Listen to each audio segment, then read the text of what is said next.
नमस्कार, बहुत स्वागत है आपका। हर खबर देख रहे हैं आप और मैं हूं आपके साथ शाहनवाज मिर्जा। विधायक के पद से इस्तीफा देने वाले कुलदीप बिश्नोई ने केंद्रीय मंत्री गजेंद्र शेखावत की अध्यक्षता में भारतीय जनता पार्टी का दामन थाम लिया है और कुलदीप बिश्नोई के साथ उनके बेटे भव्य बिश्नोई और मां जिस्ना देवी के साथ पत्नी रेणुका बिश्नोई ने भी भारतीय जनता पार्टी की सदस्यता को ग्रहण किया। इस दौरान दिल्ली के भारतीय जनता पार्टी मुख्यालय में हरियाणा के सीएम मनोहर लाल और हरियाणा भारतीय जनता पार्टी के प्रदेश अध्यक्ष ओपी धनखड़ भी शामिल हुए हैं। और आपको बताएं कि बिश्नोई को जून में कांग्रेस से निष्कासित कर दिया गया था और वहीं कांग्रेस का दामन छोड़ने के बाद गुरुवार को कुलदीप बिश्नोई ने विधायक पद से भी इस्तीफा दे दिया था।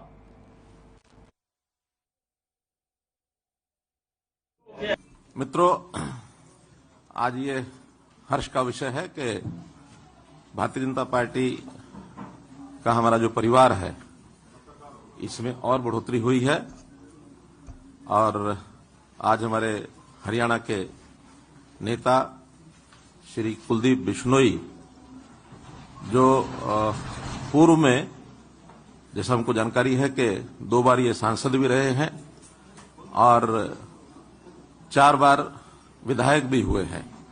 अभी कल तक ये विधायक थे, लेकिन कल इन्होंने कांग्रेस पार्टी के विधायक पद से अपना त्यागपत्र दिया है और आज जो है इन्होंने भारतीय जनता पार्टी ज्वाइन की है।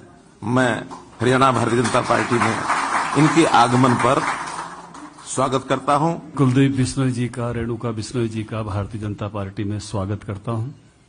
कुलदीप बिश्नोई जी के बारे में जैसे मुख्यमंत्री जी ने कहा कि वो पूरे बिश्नोई समाज के, जहां राजस्थान, गुजरात, हरियाणा के एक प्रमुख नेता हैं, उसके साथ साथ पैन हरियाणा आपकी एक अपनी पहचान है, आपके कार्यकर्ता हैं, आपके समर्थक हैं और इस नाते से जो है पार्टी को एक मजबूती इनके आने से मिलेगी। मैं अभी थोड़ी देर पहले दोड़ाराम जी इनके भाई हैं, उनको हंस रहा था कि कुणबा इकट्ठा हो गया। के चरणों में नमन करते हुए मैं सबसे पहले धन्यवाद करना चाहूंगा आदरणीय नरेंद्र मोदी जी का, अमित शाह जी का, जेपी नड्डा जी का, माननीय मनोहर लाल खट्टर जी का, गजेंद्र सिंह शेखावत जी का, अरुण जी का, धनखड़ साहब, ओम प्रकाश धनखड़ जी का, कि जिन्होंने एक साधारण से कार्यकर्ता को पूर्ण विश्वास दिलाकर एक सम्मान पूर्वक आज विधिवत रूप से मुझे भी, रेणुका को भी, आप सबको जो शामिल करने की घोषणा की,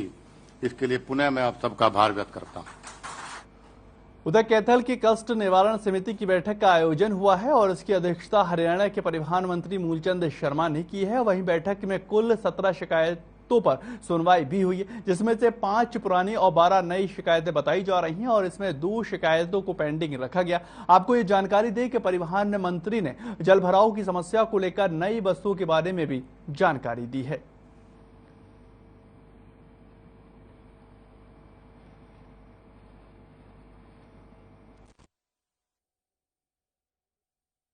प्रदेश के उप मुख्यमंत्री जी ने मीटिंग ली थी। पूरे जलभराव जहां भी पूरे प्रदेश में है, जल्दी से जल्दी पानी के निकाल, और मुख्यमंत्री ने कहा है कि सभी डीसी, सभी अधिकारियों को, और बारिश का मौसम में जितनी बारिश हो उस पानी की निकाल। हरियाणा के हर गांव में, हर शहर में बसें चलेंगी, चाहे इलेक्ट्रिकल बस। हम 550 इलेक्ट्रिकल बस लेके आ रहे हैं, 250 मिनी बस लेके आ रहे हैं और 1000 बस दूसरी नई बस लेके आ रहे हैं जो टाटा की है। पूरे प्रदेश में हर गांव में, हर शहर में। दिल्ली और पंजाब की सत्ता में काबिज होने के बाद आम आदमी पार्टी अब हरियाणा में भी अपना विस्तार करने में जोर शोर से लगी हुई है और इसी कड़ी में गुरुग्राम में आम आदमी पार्टी के चिंतन शिविर का आयोजन भी किया गया, जिसमें आप के हरियाणा प्रभारी और राज्यसभा से सांसद सुशील गुप्ता ने शिरकत को हासिल किया। और इस दौरान सुशील गुप्ता ने केंद्र और प्रदेश सरकार पर जमकर निशाना साधा। उन्होंने कहा कि आज केंद्र और राज्य सरकार पर हर मोर्चे पर फेल हो रही है और आम आदमी पार्टी पर बेरोजगारी और महंगाई का बोझ लगातार बढ़ता हुआ नजर आ रहा। और वहीं संसद के मानसून सत्र को लेकर भी ये कहा कि मोदी सरकार जनता से जुड़े मुद्दों से लगातार भाग रही है। और इसके अलावा सुशील गुप्ता ने कुलदीप बिश्नोई के भारतीय जनता पार्टी ज्वाइन करने पर भी बयान दिया। उन्होंने ये कहा है कि हरियाणा कांग्रेस में बढ़ती फूट और डर के कारण भगदड़ मची हुई है और इसी के साथ गुरुग्राम और फरीदाबाद में नगर निगम के चुनाव पर यह कहा कि आपने नगर निगम चुनाव की तैयारियां शुरू कर दी हैं। हमें बहुत खुशी है, गुड़गांव को ये मौका मिला है कि आम आदमी पार्टी हरियाणा का ये प्रशिक्षण शिविर हमें होस्ट करने का मौका मिला है। यहाँ 180 कैंडिडेट्स आए हुए हैं सभी जोन्स के, हरियाणा से। हमारे बहुत सेंट्रल लीडरशिप यहाँ आ रही है। सौरभ भारद्वाज जी अंदर बोल रहे हैं, सुशील जी अभी बोल के गए हैं, थोड़ी देर में संदीप पाठक जी आ रहे हैं और शाम को संजय सिंह जी भी आ रहे हैं। तो ये 2 दिन का ट्रेनिंग कैंप है। बहुत विचारधाराओं से लोग पिछले 3 महीने में लोग जुड़े हैं हाईएस्ट लीडरशिप पे। तो ये 2 डेज ट्रेनिंग कैंप है उनको ये बताने के लिए कि आम आदमी पार्टी किस तरह बनी है, किस विचारधारा की है, किस तरह आगे काम करना है। जो हरियाणा के अंदर जो नए साथी जो भारतीय जनता पार्टी, कांग्रेस या एनलो से जो हमारी पार्टी के अंदर आए हैं, उनको अपनी विचारधारा के समावेश करने के लिए उनको ट्रेनिंग सेशन लगाए जा रहे हैं। उनको हमारी आम आदमी पार्टी की नीतियों के बारे में बताया जा रहा है कि हमारी पार्टी किस तरह से काम करती है, क्या हमारी दिनचर्या है, किस तरह से लोगों से मिलना चाहिए। आज भारत के अंदर नागालैंड से गुजरात तक और कश्मीर से कन्याकुमारी तक 10 साल के अंदर सबसे जो पार्टी उभर के आई है वो आम आदमी पार्टी है। आम आदमी पार्टी पंचायत राज के चुनाव लड़ेगी, नगर निगम के चुनाव लड़ेगी, नगर पालिका के चुनाव लड़ेगी, सभी सिंबल पे लड़ेगी, फिर लोकसभा का चुनाव लड़ेगी और विधानसभा के लड़ेगी और सरकार बनाएगी। हरियाणा कांग्रेस पहले ही बीजेपी के साथ बिकी हुई है, डरती हुई बीजेपी को वोट देती है। चौटाला परिवार की वोट तो बीजेपी के ढोल में खुलती है। अब कांग्रेस के भी इस राज्यसभा के चुनाव के अंदर आपने देखा, पिछले राज्यसभा के चुनाव के अंदर देखा, 100% हरियाणा कांग्रेस दब रही है, डर रही है। और इसलिए उधर सोनीपत के बहालगढ़ थाना के एक के गांव में एक के मासूम बच्ची के साथ दरिंदगी का मामला निकलकर सामने आया है और पीड़िता का परिवार गांव में किराए के मकान पर रहा करता था। आरोपी का पीड़ित परिवार के किराए के कमरे के साथ था। आपको बताएं कि अपनी भांजी और अपनी बहन के कमरे पर आना जाना रहा करता था और कमरे की चाबी आरोपी के पास रहती थी। वहीं इस दौरान जब पीड़ित परिवार अपने कमरे में था तो छोटी बच्ची बाहर खेलने के लिए जा रही थी और तभी आरोपी छोटी बच्ची को टॉफी देकर बहला फुसलाकर गांव के बाहर ले गया और वहां पर उसके साथ दुष्कर्म कर फरार हो गया। परिजनों ने छोटी बच्ची को कई जगह ढूंढा और लेकिन नहीं मिली तो पुलिस में शिकायत दर्ज करवाई है और पुलिस को जब बच्ची की बरामदगी हुई तो बच्ची की हालत काफी नाजुक बनी हुई थी और इसके बाद इसे इलाज के लिए अस्पताल में भर्ती करवाया। फिलहाल पुलिस आगे की तफ्तीश कर रही है और हर एक पहलू को खंगालती हुई नजर आ रही है।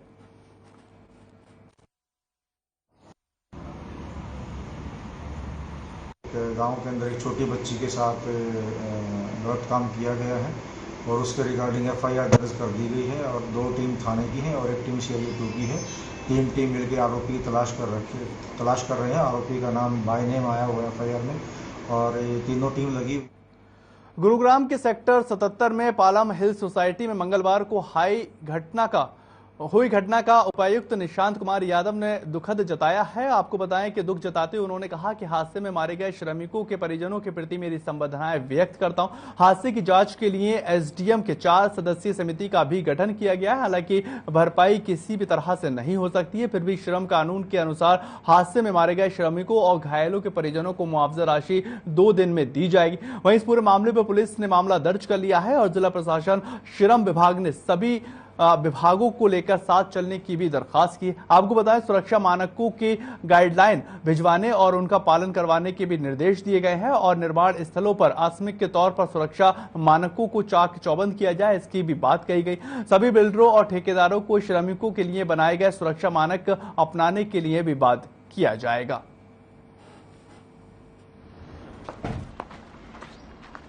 देखिए जी, अभी FIR रजिस्टर हो गई है इसमें और जो भी डिपार्टमेंट्स हैं, जो इनके लेबर डिपार्टमेंट है या बाकी जो भी यहाँ पे सेफ्टी ऑडिट या जो कुछ भी आगे की कार्रवाई होगी वो नियमानुसार की जाएगी। अभी प्राइमा फेसी तो यही लग रहा है कि उन्होंने सेफ्टी बेल्ट भी कल नहीं यूज़ की गई थी और बाकी भी यहाँ पे बहुत सारी कमियाँ हैं जो देखने को मिल रही हैं फिलहाल।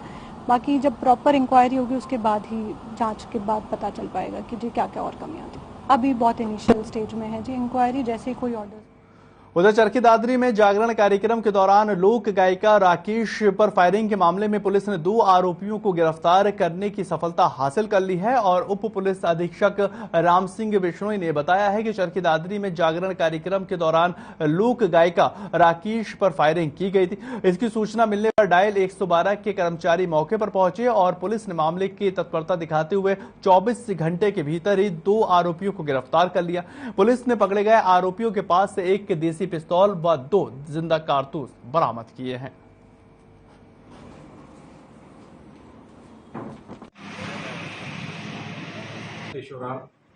कार्यक्रम में आई हुई थी और उसने अपना प्रोग्राम दे करके वो अपनी गाड़ी में बैठ गई और अपने भाई का इंतजार कर रही थी। इतने में ये कालिया और जेंडर नाम के 2 लड़के थे, वो आगे और उसकी ड्राइविंग सीट पर बैठ के उनसे बातें करने लगे। वो गाड़ी से नीचे उतर गई। वो कहने लगे कि तुम कौन हो, मेरे पास मेरी गाड़ी में क्यों बैठे हो। और उसने अपने भाई को कॉल कर दिया। उसका भाई आ गया और इन्होंने फायर कर दिया और कालिया। और पुलिस ने उसी टाइम 112 गाड़ी गई है। फिर सदर पुलिस स्टेशन के SI सुरेंद्र वगैरह गए हैं। बहादुरगढ़ में एक फैक्ट्री में मीथेन गैस की चपेट में आने से 4 श्रमिकों की दर्दनाक मौत हो चुकी है और कंपनी में इंजन की गैस किट बनाई जाती है। कंपनी में ही सफाई के लिए वेस्ट टैंक भी बनाए गए। कुछ कर्मचारी इन टैंक की सफाई में जुटे हुए थे और इसी दौरान मीथेन गैस की चपेट में आ गए और घटना की जांच के लिए प्रशासनिक स्तर पर टीम का गठन किया गया। पुलिस ने फैक्ट्री के मालिक, मैनेजर और सुपरवाइजर के खिलाफ मुकदमा दर्ज कर लिया है और आगे की जांच भी शुरू कर दी है।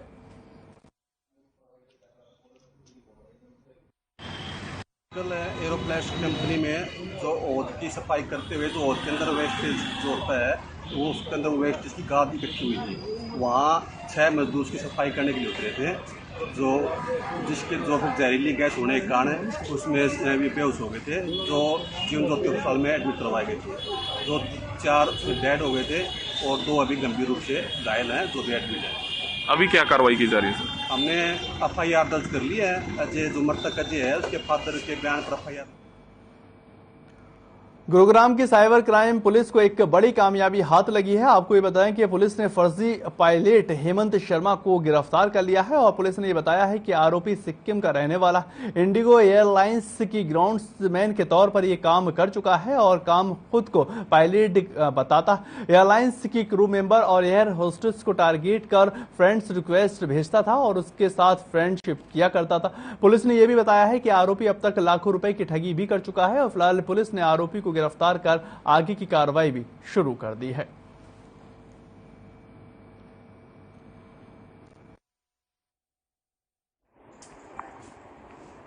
व्यक्ति जो इंस्टाग्राम पे अपने आप को पायलट बता के और वहाँ पे उसने एक ऐप के माध्यम से और काफ़ी लड़कियों के साथ दोस्ती करके और पैसे की ट्रांजैक्शन करवा ली उनसे और इस तरह से ठगी की है, जिसको हमारी साइबर SHO इंस्पेक्टर विजेंद्र के नेतृत्व में साइबर ईस्ट के SHO इंस्पेक्टर विजेंद्र के नेतृत्व में टीम ने बेहतरीन काम करते हुए और इसमें जो आरोपी था उसको गिरफ्तार करने में कामयाबी।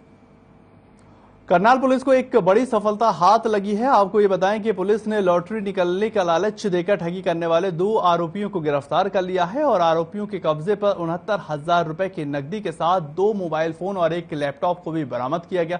फिलहाल पुलिस ने दोनों आरोपियों को गिरफ्तार कर आगे की पूछताछ भी शुरू कर दी है।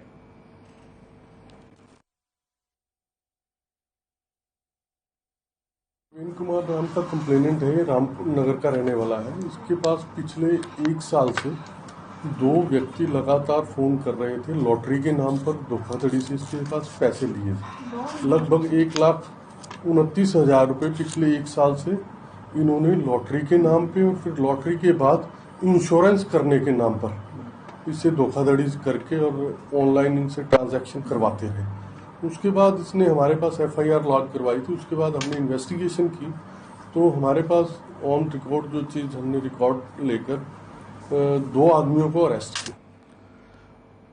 देश आजादी के 75 साल का जश्न मनाता हुआ नजर आ रहा है और इसके तहत इस बार हर घर तिरंगा मुहिम भी शुरू की गई है और इस क्रम में प्रदेश ने हर घर तिरंगा अभियान को जोर शोर से चलता हुआ नजर आ रहा है। 3 तस्वीरें आपको टीवी स्क्रीन पर हम दिखा रहे हैं जो फरीदाबाद, तोशाम और बहादुरगढ़ की है, जहां पर लोग जो है घर के बाहर निकले हैं और हर घर तिरंगा अभियान की शुरुआत की जा रही है। आपको बताएं पूरे देश के अंदर हर घर तिरंगा अभियान निकाला जा रहा है और रन फॉर तिरंगा रैली जो है वो की जा रही ताकि लोग जागरूक हो पाएं और हर घर तिरंगा अभियान को सफल करते हुए नजर आए। आपको ये बताएं कि प्रशासनिक के तौर पर भी जो जिले के अधिकारी हैं वो भी इस बात का प्रयास कर रहे हैं कि हर घर तिरंगा अभियान को जोर शोर से चलाया जाए और जमीनी स्तर पर इसको कामयाब बनाते हुए नजर आए।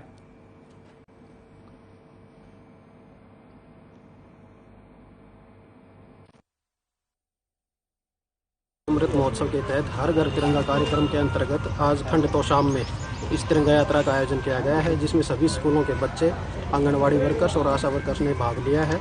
और इसके माध्यम से हम यही संदेश देना चाहते हैं हर एक नागरिक को कि आने वाले 13 अगस्त से 15 अगस्त तक हम सभी अपने घरों पर तिरंगा झंडा जरूर फहराएं। उधर रतिया नगर पालिका उप प्रधान के चुनाव के बारे में जानकारी देते हुए एसडीएम डॉक्टर बीरेंद्र सिंह ने बताया है कि उप प्रधान का चुनाव नगर पालिका में संपन्न कराया जाएगा और इसी को लेकर प्रशासन ने सभी तैयारियां पूरी कर ली। चुनाव में ईवीएम मशीन के द्वारा वोटिंग कराई जाएगी और पुलिस प्रशासन की तरफ से सुरक्षा के कड़े इंतजाम भी किए जाएंगे। नगर पालिका उप प्रधान के चुनाव में शहर के 17 वार्डों के पार्षद वोटिंग करते हुए भी नजर आएंगे।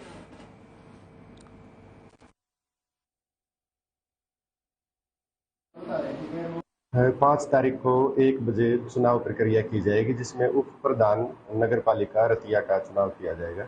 इसके लिए हमने शेड्यूल जारी कर दिया है। 1 बजे जो है हम नॉमिनेशन लेना स्टार्ट करेंगे, उसके बाद उसकी ऑन द स्पॉट स्क्रूटनी की जाएगी और उसके बाद विड्रॉल किया जाएगा। अगर कोई कैंडिडेट उसमें एक से ज़्यादा नॉमिनेशन में वैलिड पाया जाता है तो उसका ईवीएम के माध्यम से चुनाव करवाया जाएगा और ये कार्यक्रम सारा नगर पालिका ऑफिस के मीटिंग हॉल में किया। उधर चरखी दादरी के जिले के अंदर काला बिजली सब डिवीजन में सेफ्टी डे मनाया गया है और इस अवसर पर एसडीओ सतीश चंद्र सहित सभी कर्मचारी भी मौजूद रहे। एसडीओ सतीश चंद्र ने बताया है कि बिजली कर्मचारी ड्यूटी के दौरान करंट लगने से दुर्घटना का शिकार हो जाया करते हैं और इसी को लेकर सभी कर्मचारी ड्यूटी के दौरान विशेष सावधानी बरतें और ड्यूटी के दौरान दस्ताने और हेलमेट का प्रयोग करना न भूलें। और बिजली कर्मचारियों को बारिश के मौसम में विशेष तौर पर सावधानियां बरतनी चाहिए, क्योंकि बारिश के मौसम में जमीन की अर्थिंग बनने के कारण दुर्घटनाओं की संभावनाएं ज्यादा बढ़ जाती हैं।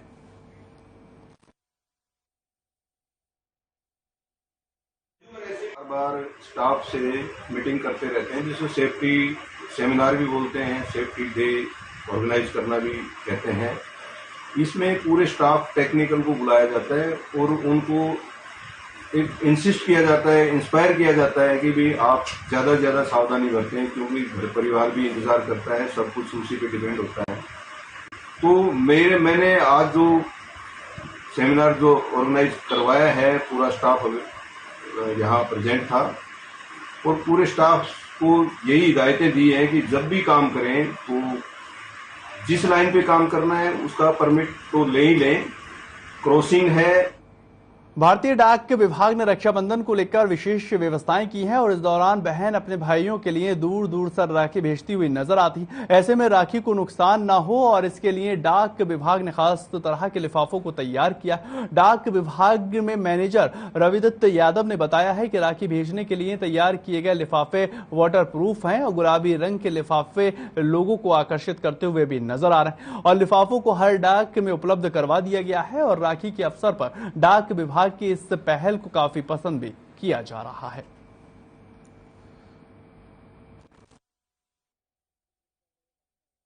बहुत इसकी क्वालिटी बहुत अच्छी है और इसका इतनी अच्छी क्वालिटी है कि इसमें जो राखी भेजेंगे ना एकदम सेफ रहेगी और सुरक्षित रहेगी। एकदम पैकिंग इसकी अच्छी है। हाँ, भारतीय डाक से है, पोस्ट ऑफिस से। तो आप लोग कितना पसंद कर रहे हैं इसको, क्या कॉस्ट रखी गई है? सर इसकी 10 रुपए है और ये बहुत बिक रही है, बहुत पसंद कर रहे हैं, इससे बहुत ले रहे हैं। ये सर जी, ये जो व्यवस्था है ये हर राखी के त्यौहार पे की जाती है और ये वाटरप्रूफ लिफाफा होता है और इसके ऊपर आप देखोगे कि राखी जो है वो डिपार्टमेंट जो है वो छापता भी है ताकि अलग से ये दिखाई दे कि ये राखी एल्बनर है और डिपार्टमेंट अपना लोगो लगाता है इसके ऊपर। इसकी जो कीमत है वो 10 रुपये रखी गई है। पोस्टेज जो है वो इसका एक्स्ट्रा है। यानी कि 10 रुपये में आप इस लिफाफे को लेके आप उसकी रजिस्ट्री करवा सकते हैं, स्पीड पोस्ट करवा सकते हैं, साधारण डाक से भी। कुरुक्षेत्र में कौशल निगम के तहत खाद्य एवं आपूर्ति विभाग में 400 चौकीदार कार्यरत हैं, जिनमें अप्रैल, मई और जून के साथ जुलाई का वेतन उनको नहीं दिया गया। इसको लेकर चौकीदार लघु सचिवालय के बाहर धरने पर बैठ गए हैं और नारेबाजी करते हुए दिखाई दिए। प्रदर्शन कर रहे सभी चौकीदारों का ये कहना है कि गरीबी के कारण घर का गुजारा चलाना बहुत ज्यादा मुश्किल होता जा रहा है और पिछले 4 महीने से वेतन अभी तक नहीं दिया गया। मौके पर पहुंचे अधिकारियों ने कहा कि पिछले 4 महीने से जिला खाद्य एवं आपूर्ति अधिकारियों की सीट पर न बैठने के कारण इन सभी की सैलरियों को लेट होना पड़ा है और अब अधिकारियों के हस्ताक्षर नहीं हुए हैं तो समस्याएं जो हैं जस की तस बनी हुई। उच्च अधिकारी को अवगत करवा दिया गया है और जल्दी इसका समाधान निकाला जाएगा।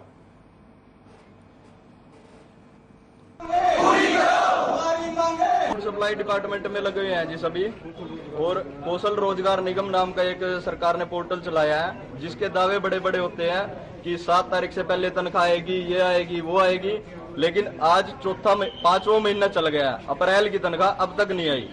ये सब गरीब आदमी है, घर का गुजारा किसी का नहीं हो रहा है। सुबह से लेकर शाम तक फोन ही आते हैं कि तनख्वाह कब आएगी, जिसका जवाब हमारे पास, हमारे इंस्पेक्टर के साहब, हमारे विभाग के पास, किसी के पास ये जवाब नहीं है कि तनख्वाह कब आएगी। हम आज ये जवाब लेने आए हैं और अपनी तनख्वाह लेने आए हैं, और आज हम ये पता करके ही जाएंगे हमारी तनख्वाह। उधर रेवाड़ी पुलिस को एक बड़ी सफलता हाथ लग चुकी है। आपको ये बताएं कि पुलिस ने एक ऐसे गिरोह के सदस्य को गिरफ्तार कर लिया है जो मजदूरों के खाते में लाखों रुपए की ट्रांजैक्शन कराकर जनता के पैसे से ठगी किया करता था। बैंक को जब भनक लगी तो अधिकारी भी हैरान रह गए और इसकी शिकायत थाने में दर्ज करवाई गई। इसके बाद एक आरोपी को गिरफ्तार कर लिया गया है और फिलहाल पुलिस आरोपी की गिरफ्तार करने के बाद अन्य आरोपियों की तलाश में जुटी हुई है।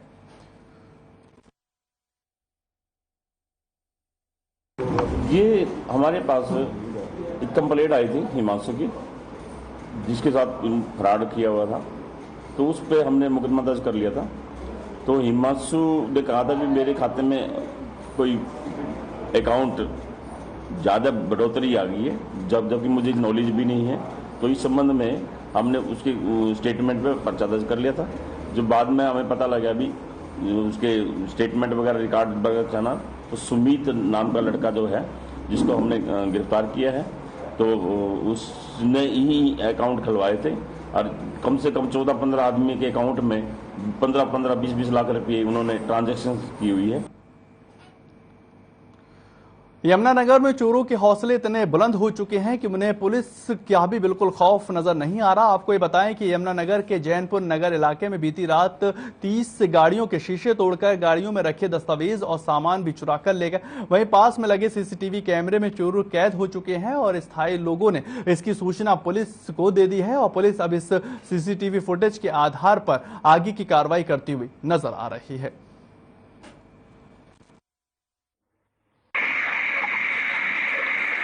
ये घटना यहाँ पे आज कम से कम 25-30 गाड़ियों के शीशे तोड़ दिए जी सावनपुरी में। जबकि आप ये देखो, आज से 2-3 दिन पहले ये जिम वाली गली के अंदर 2 गाड़ियों के शीशे टूटे थे। वो प्रशासन के पास भी गए, शासन के पास भी गए। अगर शासन प्रशासन अगर थोड़ा सतर्क होता तो आज वाली ये जो 25-30 गाड़ी की घटना हुई है ये नहीं होनी थी। रात लगभग 2 बजे के आसपास लगभग सभी गाड़ियों के शीशे टूटे हैं यहाँ पे, 20-22 गाड़ियों के आसपास, और अंदर से सारे सामान, डॉक्यूमेंट वगैरह सब, थोड़ा बहुत कैश जो पड़ा था वो भी लेके चले गए। ये 3 बजे के आसपास जी कुछ शरारती लोग, मुंह पे कपड़ा बांधा हुआ था, वो कैमरे में आ रहे हैं, हमारे कैमरा लगा रखा है जो, उसमें 25 से 30 आदमी, जो 25 से 30 गाड़ियां जो तोड़ी गई हैं, उनके राइट यानी कि जो दीवार की साइड वाली विंडो है वही तोड़ी गई है और सबके डैशबोर्ड्स करेल कर उसमें से कहीं में से सामान ले गए, निकाल के कहीं में रखा है। नगर में रात एक घटना घटी है जिसमें 3 दिन पहले 2 गाड़ी 25-30 गाड़ियों की शीशे तोड़ के उसके अंदर से जो डॉक्यूमेंट्स चीजें हैं वो सब लोग ले गए हैं। सुबह आई थी पुलिस, सुबह आई थी 9 बजे, 8:30, 9 बजे करीब आए थे, लेकिन वो देख के फोटो खींच के ले गए, चले गए। ये न्यू अभी सुबह आ गया, पैसे वाली अभी कोई बात नहीं है। उधर बहादुरगढ़ में एक फैक्ट्री में मीथेन गैस की चपेट में आने से 4 श्रमिकों की दर्दनाक मौत हो चुकी है और कंपनी में इंजन की गैस किट बनाई जाती है। कंपनी में सफाई के लिए कई वेस्ट टैंक भी बनाए गए हैं और कुछ कर्मचारी इन टैंकों की सफाई में जुटे हुए थे। इसी दौरान मीथेन गैस की चपेट में आ गए और घटना की जांच प्रशासनिक स्तर पर की जा रही है और एक टीम का गठन किया गया। पुलिस ने फैक्ट्री मालिक, मैनेजर, सुपरवाइजर के खिलाफ मुकदमा दर्ज कर आगे की जांच शुरू कर दी है।